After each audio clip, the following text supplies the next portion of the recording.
other than you, Richard. Shout out, Richard. Very keen on South Africa minus 8.5 or 18.5 or 28.5 even. I think me and Paul would have taken pretty heavily before kickoff. I guess all that is to say is Quade, right, Paul? What a difference a kicker makes when you score those penalty goals. Who would have thought? Put someone on the field who can kick goals, and you're probably going to be in the match for most of the way. He did a lot more in general play as well, but to keep the pressure on the South Africans, you got to keep the score ticking over, and that's exactly what they did.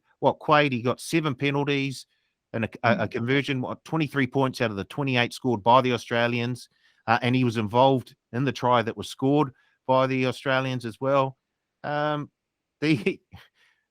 He thoroughly deserves to be an Australian citizen, and it's about bloody time too. He played really, really well. I don't think we should throw Lolasia on the scrap heap just yet. I think goal kicking is a lot like mathematics, not just angles and things like that. I think the more you practice it, the better you get at it. And so he just has to go away and keep practicing. Maybe get someone like an Andrew Mertens in there to help him with his technique. And then once he's got it nailed down, just keep hammering away at it, and goal kicking will come to him. And once he gets that confidence back, I'm sure he'll be back in and around the Australian team. So, but Quade Cooper, well done. Huge game. And they got the penalty goal right on full time. Boom. Yeah. No, it was. Yeah, I don't think you could have scripted if you'd done that in the movie. People would say, "Oh no, it's too obvious. Can't be doing that." But I think Beaver was certainly on the right path last week. He was shouting out Reece Hodge instead of Quade Cooper for the Lolasia replacement. But just seeing someone who wasn't afraid of the moment, and like Cooper, he was decisive when he had the ball in hand. He'd take it to the line. He wasn't afraid to throw maybe a cutout pass or take a chance like we saw in the lead up to the try they scored, where he got absolutely smoked by Eden Etzebeth, but stood in there and got the ball away to Samu Kerevi, which led to him rinsing a couple of guys and then getting Callaway free on the outside. He was almost Cody Walker-like in that general play, where he was taking the ball to the line and then sort of putting someone else in a better position than he was. And it was very, very good to see after being away from that level of football for quite a while. He just slid straight back in as if he had been there all this time. So, Sonny Bill. Props to him. Yeah, no, even you surely didn't see that level of performance coming, despite being on the plus 8.5, Richard. No, I was either going to go one way or the other. You know, you were sort of picturing on Sunday night before the game what the headlines would be the next morning, and it was always going to be about Quade Cooper and how he'd done, and yeah, I mean 7 from 7 with the boot. He looked composed. He just kind of looked like a bit more mature player than we've seen him in the Wallabies jersey in the past. But yeah, I was certainly happy. I was with South Africa 1-12 with my bonus bet though, so I was kind of a bit hard done by that last bet. That was a bad beat. It would have been a good night for me. But it was just $1 each way. I love you. I love it, Risky. I won't talk about the angle, Tony. It's that 7-point buffer, and I thought it was going to be close, and South Africa will win a close game. But it'd be good on them and good on Australia. I mean, it's what they needed. They'd shown glimpses of what they could do against the All Blacks, but they just couldn't put sort of things together, and they were making some silly mistakes, and there's intercepts letting them down. But they were able just to stay in the game and score the points, and get away with the win. So well done to them. Yeah, no, certainly deserve massive credit for withstanding that sort of. It did seem like the box steamroller was about to come on later that second half, where they got sent down to 14 men, and then they scored the second rolling ball try in the second half. But how about you? Yeah, well, the 3 tries to 1 in the end. Yeah, all 3 South African tries scored by hookers off the back of rolling balls. Ridiculous. Yeah. How about you, Fisky? Were you impressed by the Wallabies, or was it more of South Africa not being up to scratch? Did you think? You guys make me sick, absolutely sick. Quade Cooper's an average footballer. We've got our social clip for the podcast this week sorted. That's good to know. He's not Cody Walker. He's not Sonny Bill. He's an average footballer, and he's and the Wallabies are an average side. I just thought South Africa, their precision was missing, not just goal kicking, but kicking general play. Thought the halfback was just off his game there with a couple of those box kicks. They're predictable, but generally they're very effective, and I don't think you'll see a similar performance this week. Wallabies kind of weren't any worse than expected, but I don't think they're any better. I think they just play what's in front of them, and good on them, but it'll be a different challenge from this week. No, that's true. I think the Springboks right there, sort of like one of the. They're almost, it's a weird comparison to make given the style of rugby they play, but they're a bit like a sports car where everything's firing and on, everything's completely finely tuned and firing on all cylinders and everything just goes perfectly. The box kicks are at the perfect length. They're millimeter perfect. You've got the kick chase going, but if it's not quite right and the kicks aren't going to place and the back three does have time to recover it and counter-attack, it can all sort of fall apart pretty quickly. And there were certainly moments on Saturday night where the system wasn't there. And I think another probably area of concern for the Springboks, we sort of think back to that World Cup, the strength was undoubtedly the tight five, right? They were bringing on the second lot of blocks and front rowers at the 60-minute mark and just rolling over guys. But with no Peter Steph Toy, he's gone for the year. That's meant Mostert has to go to 6. And then now as well, you got Ludiaga picked up a pretty nasty looking concussion late on Saturday night. So they don't even have, it's really front rowers and loose forwards on the bench for this week, which we'll get to shortly. But that's sort of the other strength of the team being taken away. That'll suit them down to a T. Well, having no locks on the bench. Correct. Let's not forget that Springboks traditionally pretty much the one part of the world they don't travel well to is Australia. I think they've won 3 times in the past 20 years, and it's no different. They just seem to they lift in New Zealand, they lift in Europe. They're obviously very hard to beat at home, but Australia just doesn't work for them. And it was exactly as they've played in the past. A good side just off their game. It's a tricky one. And we did actually, to be fair to the South Africans, had a few comments on the YouTube channel, guys saying they thought we were getting a bit overconfident and that the Springboks were in for a tougher test than maybe me and Paul certainly predicted. So interested to hear how what the reaction was in the Republic to that. Are you guys feeling any better about your chances, expecting a big bounce back, or is the sort of alarm bells ringing with the All Blacks looming in a week or so? So I tend to think we'll see the same old Springboks back sooner rather than later, especially Dwayne Vermeulen was one name for me. He wasn't quite back to his best, like obviously coming back from that long injury layoff, but there were the moments there he had a couple of steals and a couple of carries where once he can go back to getting 80 minutes out of that guy, so talk about a game changer. Were there any video replays on Twitter highlighting foul play by the Australians last? I didn't see any. I just wondered if there was any going around.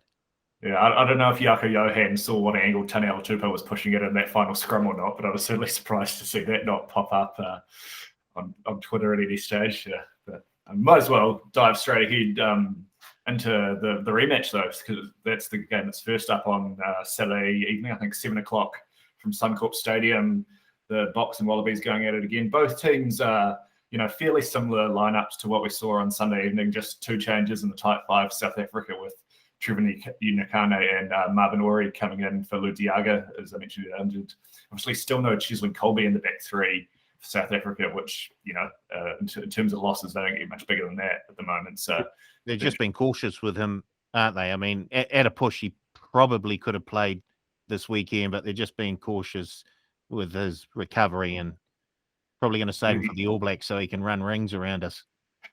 Yeah, I can see it already now. Yeah, maybe I'll see if I can get an advanced price on first try scorer for that game. But I don't know how. I can't say. I saw a lot of Mekazole and Pimpy as well. Was someone who I'd backed to score a try at plus money and was feeling very good about that. And I can't remember him touching the ball at all on Sunday night. So it'll be interesting to see if they do.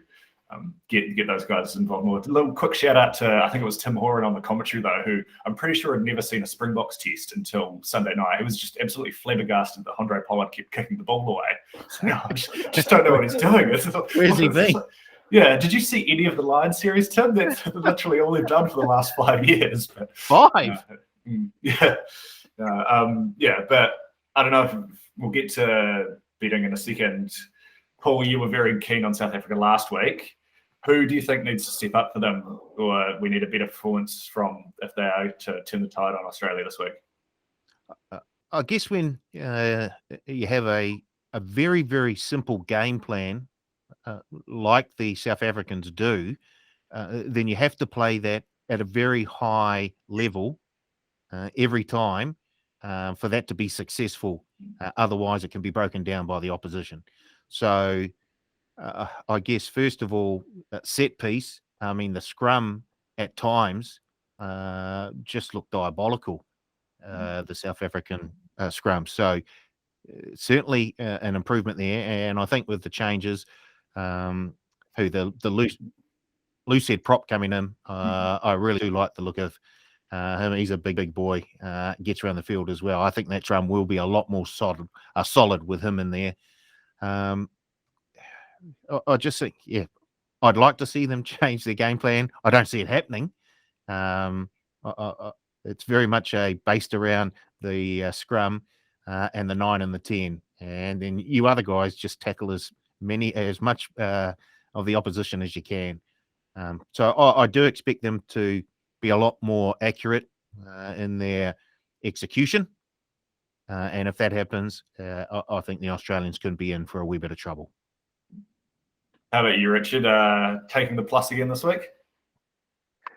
Yeah, I think so. I just, when you're onto a good thing, you don't let it go. So, yeah, I'll hold on to the plus, but I'm expecting that, the South Africans they'll be fired up and they'll be wanting to sort of make amends for that one. We saw how well they sort of bounced back from that loss in the first match of the Lions series. So we'll see.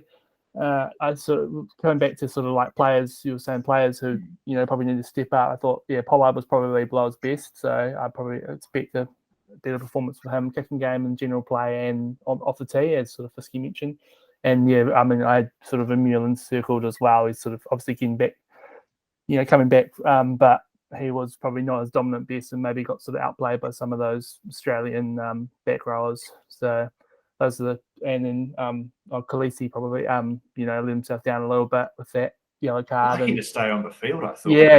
Another referee that looked pretty ugly. It could have been a red. Looking at that again, and I was sort of like, I think if Banks hadn't put his arm out, because he sort of fell. He probably was lucky that Banks sort of fell like he did, but I wouldn't have been surprised at all to see him to get rid for that one. But so it was sort of it'll be. I'm looking forward to it. Should be a good match, and I'm hoping for another tight encounter. Likewise, you obviously weren't too impressed with a few South African performances last week, Matt. Who do you think needs to put their mark on the game if the Springboks are going to bounce back here? Yeah, we've talked about the game plan, and I can't believe the Aussie commentators didn't see it coming. But de Klerk and Pollard, it all revolves around them. Sure, their forwards have to be, really precise in the way they attack the set pieces and use that strength they're known for. But it comes out of the halves. It's that kicking game on the field and then kicking off the tee. And I expect them to both be better. Let's not forget, whether it's Khaleesi or whether it's Vermeulen, they did travel over here, and they probably only had a week and a half with isolation, all that sort of rubbish to deal with. So I expected them to be a bit flat, and we probably saw that with the Pumas as well. So I think second up after a run, they'll all be a little bit sharper. But just the way the game is. It's all about field position, and it's all about converting chances. It's boring. It's boring as all hell, really. But so they've got to be a bit sharper around that. I expect their defence to be. Look, they only let him one try. Historically, over the last 3 years, they're averaging only letting in a try or less per game. They're a phenomenal defensive record. So either side of the World Cup win. So I expect them to dominate defensively. I just want to see them a little bit more intelligent how they move around the park and keep the Wallabies in their own half.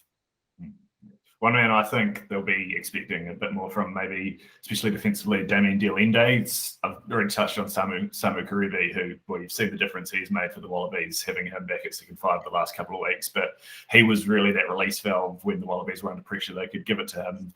Knew he'd certainly beat the first man, and he could hold the ball up and get them a bit of time and space to get the clearing kick. So Diolende, he's a big man himself and can be that sort of intimidating physical presence in the back line. I thought that you're right. The defence in general wasn't moving up quickly at all. The All Blacks were putting way more pressure on the Wallabies in the 3 matches before this, and Aussies couldn't handle that. But Springboks are just given a little bit more time. They were a little bit scattered, and it was uncharacteristic. So I do expect that to change. Yeah, it wasn't that smothering, just in your face, no time to think. Defense we've come to see from them, as we certainly saw in the last 2 tests of the Lion series, but they did get better, certainly from the first to the second test in that series. And with all the quarantine and travel considerations, be no surprise to see the same thing here, I don't think. Any last points you guys want to touch on? Maybe on the Wallabies side, do you think we'll see a pretty similar game plan from Dave Rennie and co after it worked so well for them, Paul?